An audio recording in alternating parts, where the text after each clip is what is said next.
This video is now in session, and in this video we're going to prove why simply establishing commissions is not enough to deter partisan gerrymandering. So in many states there are commissions, there are independent commissions that have no relation to the state legislature, who normally makes the maps for congressional delegations and as well as the state house. But for some of these commissions, they aren't really made in a way that makes them effective. And a case in point is New York. So New York has an independent redistricting commission that they established a few years ago. The Democrats established it because of lobbying for an independent commission by the general public of New York. But the way that this independent commission is structured is in a way that Democrats can still gerrymander New York. And the reason why is because there is a rule that states that if the independent redistricting commission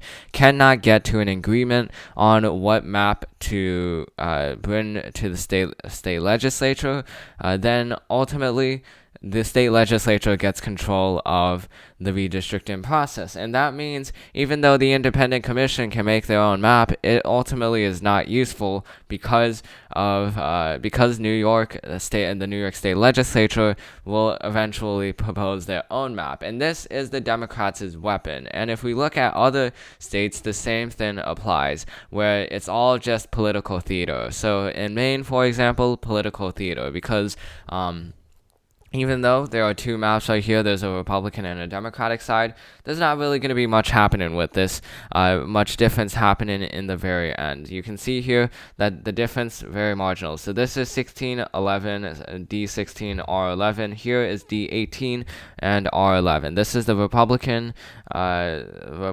proposal, and then here it's D plus 15, R plus 10, and then it used to be R plus 15 and D plus 18. So this map is a little more favorable for the Democratic Party. If we look at Idaho, there's really not much change happening. This is the old map, and the current map, or I guess the proposed map, is literally the exact same. 46-27, 30-43. So where's the difference coming from? Not much. The reason why there is a difference in partisanship is because there is a very minor change happening in Idaho. So Boise is increasing in population. It's one of the fastest growing cities in the United States in terms of percentage growth. So you can see here that this little part becomes 3% less Republican. Here, R plus 46. The old map, R plus 43. So this map becomes 3% more Republican. So the reason why is we're going to have to zoom in, but this is let me see if I can zoom in to the point where I can change it at the same time. So if you look at this spot right here, this is where Boise is. There is the change. So the old map splits Boise more, but in this new map, the second district encompasses more of Boise, Idaho, and that's primarily because of population growth. Since this district is now too populated, so some of the residents in Boise have to be moved over to the second district. So that is what is happening in Idaho. That's the first proposal. The second proposal, which is made by the Commission for Reapportionment, makes it like this, where it's 26-49 compared to 30-43. So it's a little more Democratic leaning, and that's primarily because this seat in Boise, it's primarily because Boise is a Democratic place. If we zoom in here, you can see this is where most of the Democratic stronghold is. You also have a few other Democratic votes here, but this is where mainly the Democrats are in Idaho. It's in the central Boise area, since there are more people moving over to Boise from California. The rest of the state is pretty Republican. So that's Idaho. If we look at other maps, other insignificant maps, Maine, if we talked about this already, but the only difference is really just a move of a town, like a little town in this area. That's the only deviation between the Republican and the Democratic maps. And then other states. The other states are New York and Maryland. So New York and Maryland is where the political theater aspect comes in. Both of them have independent independent redistricting commissions, but neither of them will be useful in the very end. You can see here that this is a very compact map that produces 2 Republican seats, but The Democrats will most likely have control once the Maryland Redistricting Commission goes into a deadlock. And what the Democrats can do is they can gerrymander the state so that it's an 8-0 gerrymander. And ironically, this map is actually more compact than the current map. If you look at this current map, there are a bunch of lines throughout Baltimore and the DC suburbs. But if you look at this new map, it's a little bit more clean. But it still achieves an 8-0 majority. The current boundary sees a 7-1 majority. So what mainly happens is this district, the 7th district right here, it combines this northern Republican area of Maryland with Baltimore, and then the 2nd district also does the exact same thing. It goes from the northeast of Baltimore, or the northeast of Maryland, which votes more Republican, as you can see in this map right here. It combines it with the Baltimore area, so that produces a Democratic district. This 1st district, which also votes Republican, is combined with Annapolis, the Annapolis suburbs, and the DC suburbs. So that creates a map that has an 86.2% chance of going for the Democrats. And this map still preserves a two seat minority majority map district. So it's African American majority in 2 of the districts, which maintains the status quo from the current boundaries, which sees 2 African American majority districts. So if we look at this proposed map, it's really not going to be passed by the Democrats, even though it looks very compact and it matches the partisan breakdown. If we look right here, it's nearly the same. The 538 algorithm is nearly the same as the proposed map. If we look at the compact, using shapes, making districts compact while following county borders, it's literally the same here, but the Democrats are not going to implement this. The reason why is because they want to do what is called reactionary gerrymandering, which is reacting to another state's gerrymander. The word itself, the phrase itself, gives away its meaning. So the Democrats are doing reactionary gerrymandering to the states that will be gerrymandering, like Arizona, or not Arizona because they have the ARC, the Arizona Redistricting Commission, but Texas and Florida. It's all reactionary gerrymandering to those gerrymanders, and as well as Georgia's and Tennessee's and a slew of other states. So that's what Maryland's justification is. Whether that's a good justification or not is up to you. Ultimately, gerrymandering is bad no matter who does it. But it's all politics, though. It's all politics because the Democrats, even though they are for independent commissions, and even though they are for a situation where each seat is proportionally given, ultimately they will gerrymander if Republicans continue to gerrymander, and that's exactly what is happening in this redistricting cycle right now. In the New York redistricting cycle, they are also doing reactionary gerrymandering, and you can see here there are 2 draft plans introduced, a Democratic one, a Democratic-leaning one, and a Republican-leaning one. So this is the Democratic-leaning one. Even though neither of these maps are going to get produced, it's still interesting to see how the New York Independent Commission looks at these districts. So you can see here that the 1st district, which used to be R plus 10, is now R plus 3. So it's a competitive district, and this is Lee Zeldin's district.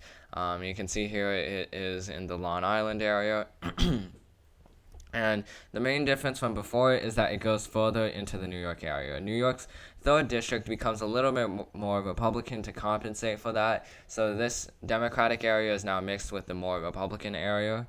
And that creates a scenario of an R plus 4 district. New York's 14th district becomes R plus 6. It used to be R plus 8. So it's going a little bit more into New York. Basically, what's happening here is that Long Island has been decreasing in population. So because of that, a lot of these districts are moving further into the New York area, where most of the state's population is located. So New York's 7th district, if we go further in, this is now an R plus 13 district, which is currently the same. Let's check if there are any differences. If we zoom in, there's a very minor difference. Basically, what I can see from here is that Coney Island goes from Republican from the 7th district or no, the Coney Island area goes from a Democratic district, which I believe Hakeem Jeffries is in. It goes over to a Democratic district, or I mean a Republican district, which is currently held by Maliotakis. So that's what's happening in the Long Island region and the New York City region. There's not much else to say from that. And then if we go to upstate New York, which is where most of the Republicans are, we can see here that the 15th district, which is now pushed out into this area, since New York also lost, since that's just how it is. And it's basically following what the old map is, which is like putting a cap on the New York City region. So it's a divide between New York City and upstate New York. So it used to be the 17th district, and it used to be very Democratic. Now it's the 15th district, and it's a D+8 seat. You can see here that New York's 21st district becomes an incredibly partisan district, not partisan. It becomes a competitive district. It's still a competitive district. In fact, it actually becomes a little bit more Democratic. But Patrick Maloney is the major seat that Democrats want to protect. If we go further in, you can see this area has a mix of Democratic and Republican votes, and the margin of victories in this area are pretty close between the Democrats and the Republicans, which creates for a competitive district. In New York's 19th district, Antonio Delgado would also be it would also be in a very worse position. He used to be an R+4 district. Now he is in an R+6 district, and not only that, but he's being put in a district that already has an incumbent. Claudia Tenney, who defeated Anthony Brindisi by just about 100 votes in the 2020 election, will now, under this map, be going against Antonio Delgado. Now, this map is not going to be produced. It's not going to be enacted by the New York State Legislature, but it's interesting to see how they think about this. Nonetheless, you can see here that the major regions along the Finger Lakes area, the major areas along the Finger Lakes region, I meant to say, they are packed into Democratic districts. So Buffalo, Rochester, Syracuse, all of these Democratic strongholds are being put into their own separate district. If we look here, the Syracuse Rochester suburb area was combined in this previous map, which is why John Katko was able to win that district. But now what you see here is John Katko is being put into a D+12 district.